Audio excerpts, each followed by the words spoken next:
I'm sure you've all heard of the term ADHD, or also known as Attention Deficit Hyperactivity Disorder.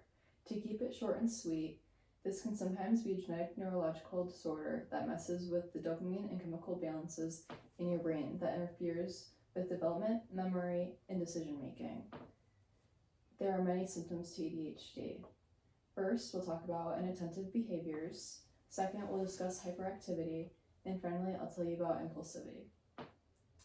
According to the Gale opposing viewpoints, inattention is described as having little to no interest in tasks that do not support dopamine levels.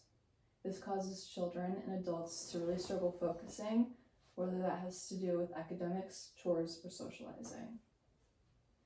This isn't caused by disobedience or misunderstanding. I can really only describe it as your brain being exhausted and can no longer build up the strength to do something, even when you know you don't have a choice. An example of this, and I struggle with this myself, is laundry.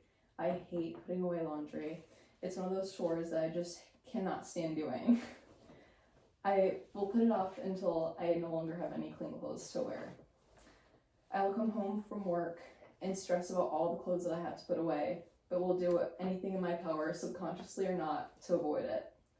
This inattentive behavior is a constant battle with myself, and many others deal with it as well. It has nothing to do with discipline, and it really starts to come out when you're stressed or overwhelmed. I just explained inattentive behaviors. Let's discuss hyperactivity. Hyperactivity is defined as excessive fidgeting, talking, and moving. You can see this form of sudden outbursts of information while someone else is talking.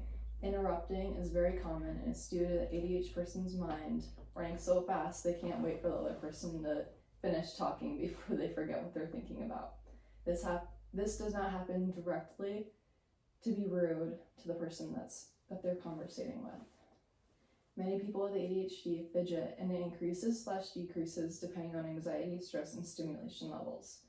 Fidgeting helps calm the nervous system, and this does not just specifically apply to ADHD people. The most common habits are nail biting, cracking knuckles or neck, tapping, shaking/bouncing a leg, hair pulling, biting inside of your cheek, and many more. A reference film from the PLOS 1 talks about the significance of exercise in ADHD. Physical movement is one of the best ways to help people with ADHD with hyperactivity, especially for those who can't take medications or would rather take a more natural approach to helping these behaviors. We just explored hyperactivity. Now let's analyze impulsivity. According to the Yale opposing viewpoints, impulsivity is defined as making unclear or thorough decisions without thinking of the repercussions or consequences before acting on something. This is a strong correlation with wanting rewards before they are earned. All kinds of people struggle with impulsivity, especially in today's world, with easy access to shopping online and communicating with strangers. This also causes difficulty staying still and trouble not speaking during quiet times or activities. This behavior is very similar to hyperactivity and can be intertwined together.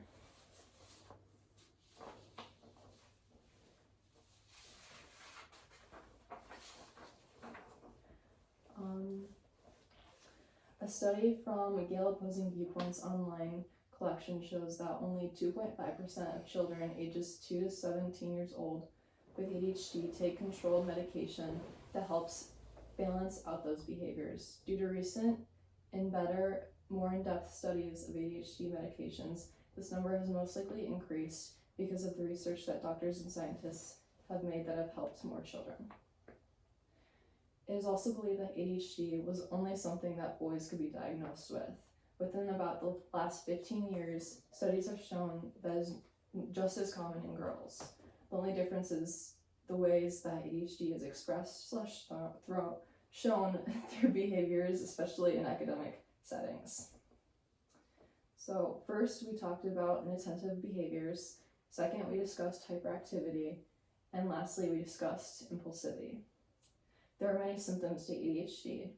And although thousands of children and adults struggle with ADHD every day, there are many alternatives and treatments like pharmaceutical prescribed medications or physical activities like sports to strengthen, focus, and burn out that extra energy.